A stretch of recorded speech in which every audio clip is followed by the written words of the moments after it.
Hello అందరికీ welcome back to తన్మైస్ world. ఈ రోజు మన జర్నీలో ఒక వెరీ స్పెషల్ ప్లేస్ కి వెళ్ళాము. అదే పెద్దాపురం. పెద్దాపురం అంటే గుర్తొచ్చే చాలా ఫేమస్ థింగ్స్ ఉన్నాయి. అందులో మీకేవి తెలుసో కామెంట్ చేయండి. పెద్దాపురం కోవా తీసుకోవడానికి అయితే మేము వెళ్ళాం. ఈ కోవా ఎలా ప్రిపేర్ చేస్తారు, దాని ప్రిపరేషన్ ప్రాసెస్ ఏంటి, అసలు ఎందుకు పెద్దాపురం కోవా అంత ఫేమస్, ఇవన్నీ ఈ వీడియోలో మీతో షేర్ చేసుకోబోతున్నాను. ఫుల్ వీడియో చూసేయండి.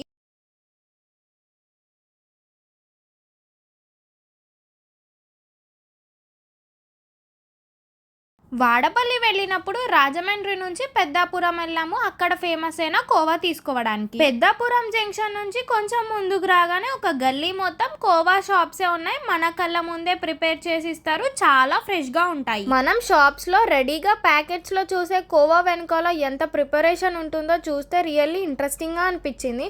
ఫ్రెష్ గా ప్రిపేర్ చేస్తున్న కోవా స్మెల్ చూస్తుంటే టెంప్టింగ్ గా ఉంది. మేము 2 డిఫరెంట్ షాప్స్ లో తీసుకున్నాము. ఫస్ట్ అయితే ఈ అప్పారావు షాప్ లో తీసుకున్నాము. ఇక్కడ ఆల్రెడీ ప్రిపేర్ చేసినవే ప్యాక్ చేసి ఇచ్చారు. టేస్ట్ అయితే ఓకే ఓకే అనిపించింది. కాస్ట్ కూడా కొంచెం ఎక్కువ. నెక్స్ట్ బాగా ఫేమస్ అయిన ఒక ఆంటీ షాప్ కి వెళ్ళాము. పెద్దాపురం కోవా అని కొడితే ఆ ఆంటీ వీడియోసే చాలా వస్తాయి. ఆంటీ అంత ఫేమస్. ఇప్పుడు మన ముందు పెద్దాపురం కోవా ప్రిపరేషన్ జరుగుతుంది. కోవా ప్రిపేర్ చేయడానికి మెయిన్ గా పాలు యూస్ చేస్తారు కాబట్టి పాలను బాగా హీట్ చేస్తారు, కంటిన్యూస్ గా మిక్స్ చేస్తూ. ఇలా చేస్తూ చేస్తూ పాలలో ఉన్న వాటర్ కంటెంట్ అంతా తగ్గిపోయి మిల్క్ స్లోలీ థిక్ కన్సిస్టెన్సీలోకి వస్తుంది. ఈ ప్రాసెస్ లో చాలా పేషెన్స్ ఇంపార్టెంట్. ఎందుకంటే టేస్ట్ బాగా రావాలి అంటే కరెక్ట్ కన్సిస్టెన్సీ వచ్చే వరకు ప్రిపరేషన్ కంటిన్యూగా చేయాలి. నేను వీడియోలో చూపిస్తున్నాను కదా, మిల్క్ బాయిల్ అయిన తర్వాత వచ్చే కన్సిస్టెన్సీ ఇది. చూసారా, నేను అక్కడే నా వేలు నాకేస్తున్నాను, అంత టెంప్టింగ్ గా ఉంది.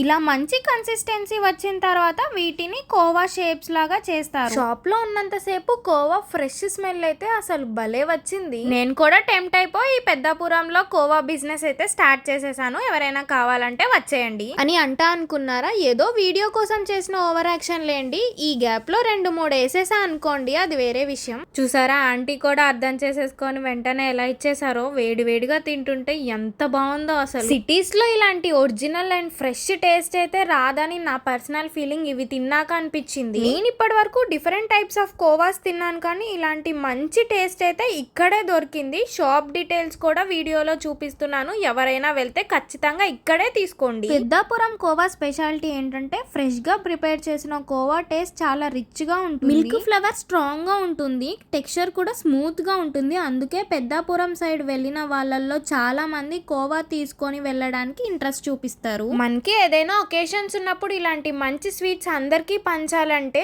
వీళ్ళ దగ్గర ఆర్డర్ చేస్తే మనకి ఆర్టీసీ కొరియర్ చేస్తారంట. మంచి ఇంట్రెస్టింగ్ ప్లేసెస్ కి వెళ్ళడం, అక్కడ ఫేమస్ ఫుడ్ ని టేస్ట్ చేయడం ఒకటే కాదు, ఆ ఫుడ్ ఎలా ప్రిపేర్ చేస్తారు, లోకల్ పీపుల్ దాన్ని ఎలా మెయింటైన్ చేస్తారు, ఇయర్స్ నుంచి ఎలా ఫేమస్ అయింది, ఇవన్నీ తెలుసుకుంటే ఆ ప్లేస్ గురించి ఇంకా మెమరబుల్ ఎక్స్పీరియన్స్ అవుతుంది. పెద్దాపురం కోవా ప్రిపరేషన్ ని డైరెక్ట్ గా చూడడం నాకు కూడా చాలా ఇంట్రెస్టింగ్ ఎక్స్పీరియన్స్ ఇది.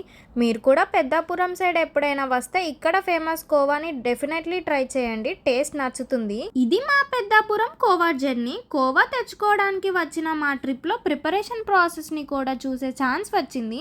వీడియో మీకు నచ్చితే లైక్ చేయండి, మీ ఫ్రెండ్స్ అండ్ ఫ్యామిలీతో షేర్ చేయండి.